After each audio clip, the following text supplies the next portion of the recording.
Estamos aqui hoje com o Eduardo Monteiro, pesquisador em saúde, e o assunto hoje será sobre café. Seja muito bem-vindo, Eduardo. Eduardo, a primeira pergunta que nós fazemos para você é a seguinte: no seu ponto de vista, nesse assunto polêmico, o café, ele faz bem ou mais mal, pesando o custo-benefício? Qual é a sua visão sobre esse assunto? Olá, Vitor, meu companheiro de pesquisa médica de faculdade de medicina. Então, Vitor, para eu responder isso, eu teria que levar em consideração várias questões do cotidiano do cidadão moderno. Eu não poderia dizer que café é só ruim. O café, na realidade, eu gostaria de comentar mais amplamente sobre a cafeína, porque não é só o café que tem cafeína, mas em homenagem ao café, puseram esse nome na molécula quando ela foi isolada, foi descoberta. E a cafeína, ela tem um mecanismo, uma forma de metabolização no organismo, um mecanismo de ação, justamente porque existe receptor para essa molécula. Se não houvesse, não teria esse efeito todo que ocorre, né? E a cafeína sendo encontrada no café e nosso corpo tendo receptor para ela traz mais benefícios ou malefícios ao ser humano? Como diria Paracelso, né? A diferença entre o remédio e o veneno está na dose. Mas eu não diria somente na dose não, Vitor. Eu diria também no momento que está sendo usado, não só a quantidade, mas a frequência que está sendo usada. Porque essa resposta que ocorre a essa molécula, chamada cafeína, que é encontrada não somente no café, mas no chá mate ou na erva mate, que é diferente, nos chás em geral, todos têm cafeína. Algumas ervas, o guaraná tem cafeína e os produtos alimentícios, porque a cafeína ela tem um efeito viciante muito potente. Então, em doces, bebidas açucaradas e medicamentos, inclusive, eles adicionam cafeína. Então, como já se sabe desse efeito viciante dessa molécula, a cafeína ela é consumida pelo ser humano em produtos naturais, né? Um chá ou o cacau, por exemplo, tem cafeína, então o chocolate também vai ter. Como também produtos alimentícios ou farmacêuticos, né? As drogas farmacêuticas. Então isso depende, é muito fácil a gente querer acusar e botar a culpa na cafeína, mas a gente tem que analisar em que contexto essa cafeína está sendo ingerida pelo ser humano. Então nós somos meio que bombardeados dessa substância que é a cafeína, né? O que você acha, então? Seria interessante tomar o café ou não tomar? Uma xícara ou duas por dia, se for para tomar? E quais outras substâncias que existem no café que seria, no seu ponto de vista, bom ou ruim para o ser humano? Indicando ou contraindicando ao uso desse produto, né? Bom, a questão do vício é bem clara, é muito óbvia. Todo paciente, todo cidadão que ingere café sabe sim que é viciado. Conheço gente que toma uma xicrinha de café somente ao dia, mas se não tomar, passa mal. Ora, se eu ingiro uma substância que não existe no meu corpo, que o meu corpo não precisa, não vai se nutrir e se beneficiar disso, porém tem receptor, e eu paro de ingerir e passo mal, isso tem nome, chama-se vício. Então eu queria deixar bem clara essa questão, já que o efeito viciante da cafeína, ela é óbvia, né? O efeito é óbvio. Agora, questão de dose, Vitor, isso é muito relativo, porque o vício ele tem uma questão emocional envolvida. Então, às vezes a pessoa quer só aquele cafezinho de manhã, porque é mais ativa de manhã. Isso tem a ver com o ciclo circadiano do paciente. Às vezes a pessoa quer tomar café de noite para estudar. E tem gente que tem uma resistência maior, porque tem gente que metaboliza rápido a cafeína. Então, você deve ter ouvido falar de pessoas que consomem café e não tem problema nenhum para dormir. Conseguem dormir numa boa. Já tem gente que tem um metabolismo lento para a cafeína. Então, o primeiro ponto seria a questão do vício. Eu acho que o caminho saudável mesmo é se desmamar e se desviciar, tendo em vista essa questão emocional. Por que o paciente está buscando esse estímulo, né? Porque o que ocorre, na verdade, é uma resposta imunitária a essa toxina. A cafeína é uma toxina, né? E o café, mas não somente o café, mas os chás em geral e ervas em geral, possui antioxidantes. Então, o antioxidante, uma vez no sangue, ele vai impedir o oxigênio do sangue de fazer a oxidação, que é natural, que é necessária, né? Existem outras substâncias no organismo que são produzidas pelo próprio organismo. Por exemplo, colesterol. Colesterol é um antioxidante. Você produz no seu organismo e ingere também de forma dietética, né? Por via alimentar. Glutationa. Aí já é algo que você produz no fígado. A vitamina C. Somente por fora você pode ingerir. Você não tem como produzir. Então, são 3 substâncias básicas que já são antioxidantes e que regulam esse excesso de oxidação, porque oxidação demais vai causar muito radical livre. E esses antioxidantes que o corpo tem já regulam esse mecanismo. Então, existem muitos estudos que dizem que os antioxidantes são necessários para anti-envelhecimento, para anti-câncer, para não ter radical livre. Só que isso nunca foi evidenciado como saudável, nunca foi comprovado. Existem correlações que os estudos científicos vão concluir o que quiserem, né?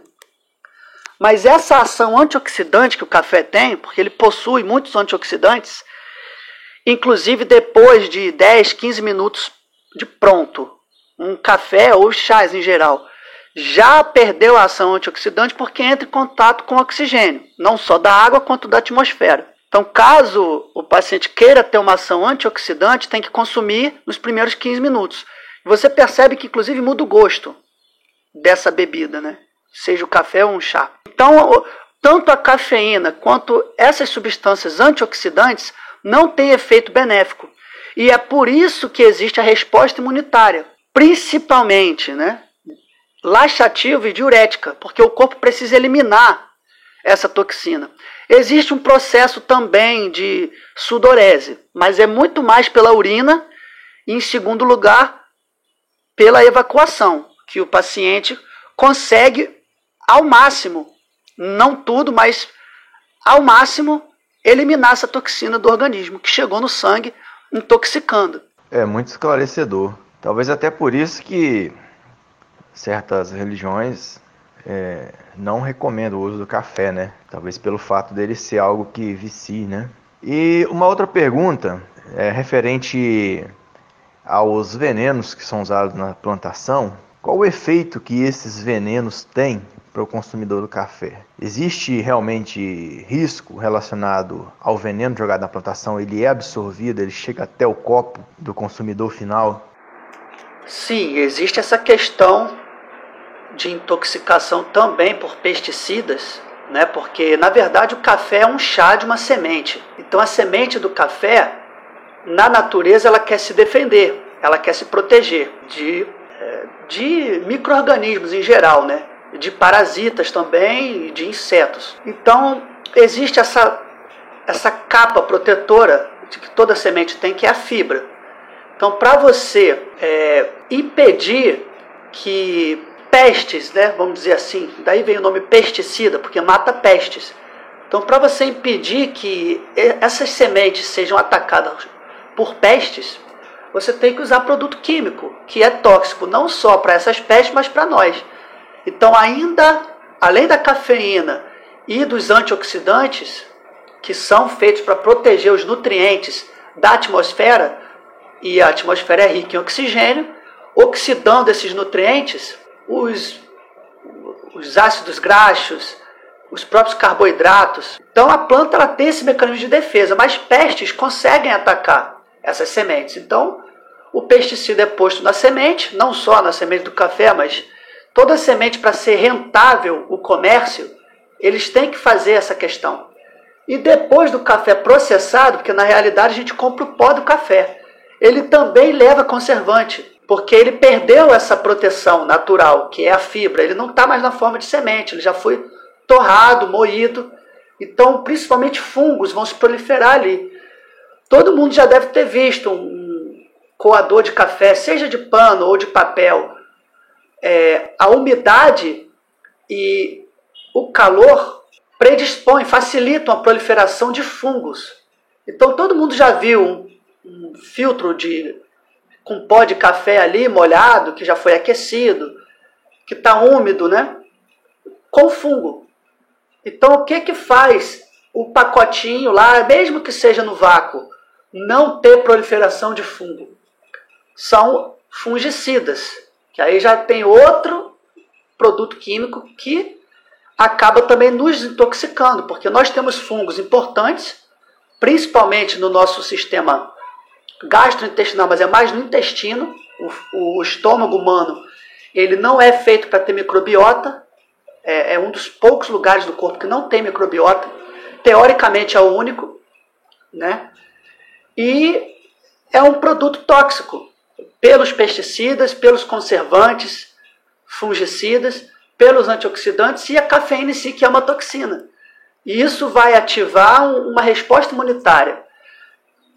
A longo prazo, causa um desbalanço hormonal, porque o corpo, para se defender, vai liberar hormônios específicos para acelerar o metabolismo, e existe uma resposta também neurotransmissora, que é dopaminérgica, e daí que vem o vício. Todo vício está relacionado com uma reação de dopamina. E a dopamina, uma das funções é de saciedade e de bem-estar, de prazer. Então, a longo prazo, o paciente fica deficiente de dopamina, porque usou muito, então causa uma exaustão da dopamina, levando à depressão. Mas também, como essa dopamina, ela se transforma em noradrenalina e depois em adrenalina, que aí já vai ser um hormônio da suprarrenal, essa adrenalina, ela acelera demais o metabolismo. Então, ela ativa o batimento cardíaco, aumenta a pressão arterial, o fluxo sanguíneo aumenta, chegando esse sangue no rim. O rim também é estimulado por essa adrenalina, tem que produzir mais urina, e a bexiga também é estimulada, e aí existe um processo de micção, né? E aí o máximo possível dessas todas toxinas, principalmente a cafeína, serão eliminados pela urina. E também o intestino tem um estímulo do músculo liso, né, que são células autoexcitáveis.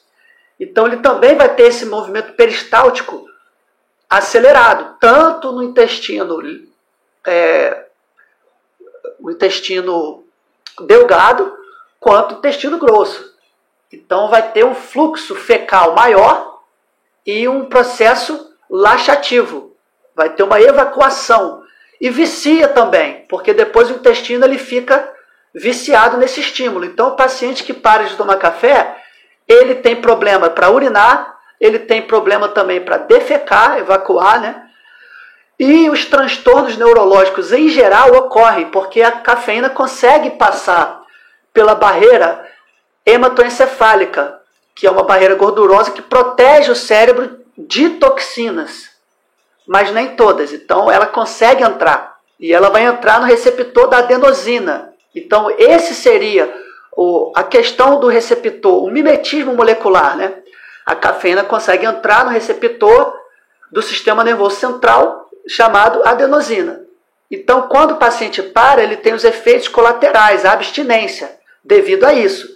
E os transtornos neurológicos e hormonais e neurotransmissores ocorrem por causa dessa resposta desses hormônios importantes, principalmente adrenalina e cortisol. A insulina também aumenta. Esses três principais. E a questão que promove um vício, uma adicção, já é a resposta dopaminérgica. Então são três questões importantes.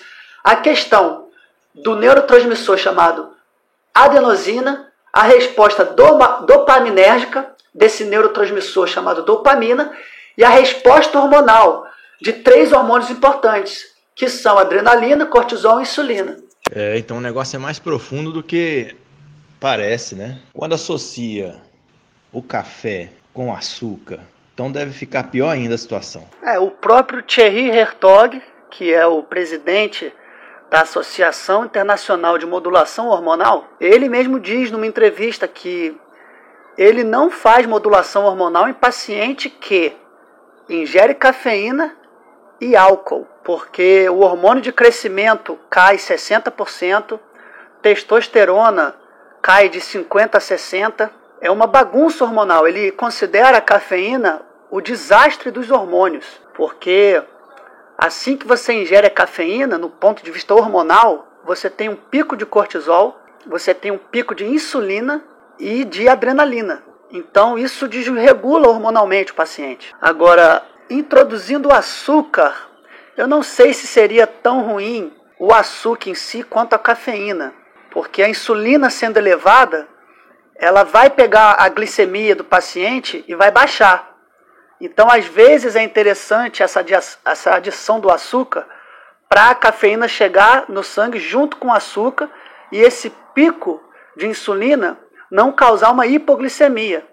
Então, a cafeína ela causa hipoglicemia a longo prazo e ela também causa desidratação por causa dessa resposta da adrenalina e do cortisol, que acelera o metabolismo e o paciente urina. E quando urina, por exemplo, perde muito potássio, cálcio e magnésio. São os 3 principais. Sódio também, né? Então o paciente dificilmente ele vai ficar deficiente de sódio, porque sódio é muito abundante na alimentação moderna. Mas o potássio nem tanto. O cálcio nem tanto, e menos ainda o magnésio. E isso gera uma série de repercussões a longo prazo, né? Então gera deficiência de mineral, gera deficiência hormonal e deficiência neurotransmissora também. E causa também a desidratação e hipoglicemia. Do ponto de vista das doenças, quais doenças podem surgir a partir do uso do café ou podem ser agravadas a partir do uso do café? E quais contraindicações existem no consumo do café? Bom, teoricamente, do ponto de vista de doença, a cafeína ela causaria transtornos neurológicos, né? Então, todas as doenças ou síndromes que tenham origem neurológica, efeito neurológico, a cafeína teria esse efeito. E na questão de contraindicação, também, em teoria, seriam os pacientes que têm esses problemas. Então, paciente que tem insônia, ansiedade, síndrome do pânico, depressão e também a questão de indigestão, então sintomas estomacais, por exemplo. Então, refluxo esofágico, indigestão, muito soluço, muito arroto, estufamento na refeição, fraqueza, tristeza ao comer. E tem paciente também que tem taquicardia, que passa mal, fica com indigestão, né? E também a questão intestinal, né? Que também é uma questão gastrointestinal, então é uma questão de indigestão também. Alguns pacientes sentem mais no estômago, outros têm o estômago mais forte e não sentem tanto, então vão sentir no intestino.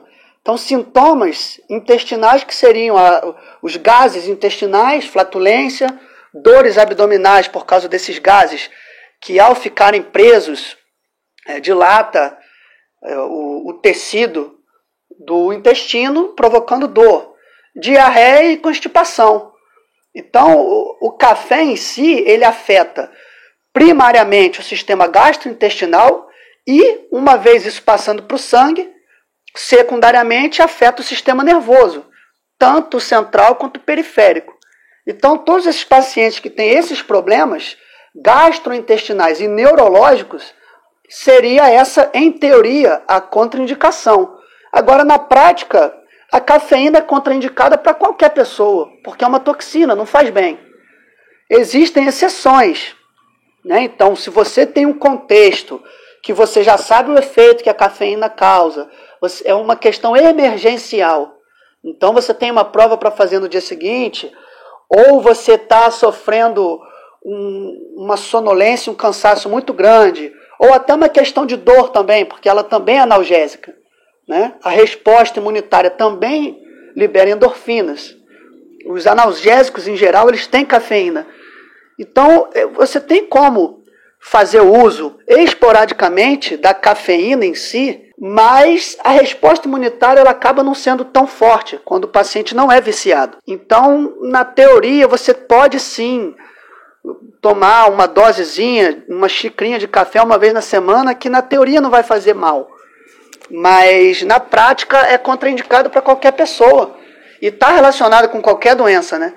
Porque o sistema que comanda todos os outros é o sistema nervoso, né? E a cafeína afeta principalmente o sistema nervoso. E o sistema gastrointestinal também é afetado. Então, o paciente que não tem saúde gastrointestinal e saúde neurológica, ele não pode investir numa toxina, né, que é a cafeína.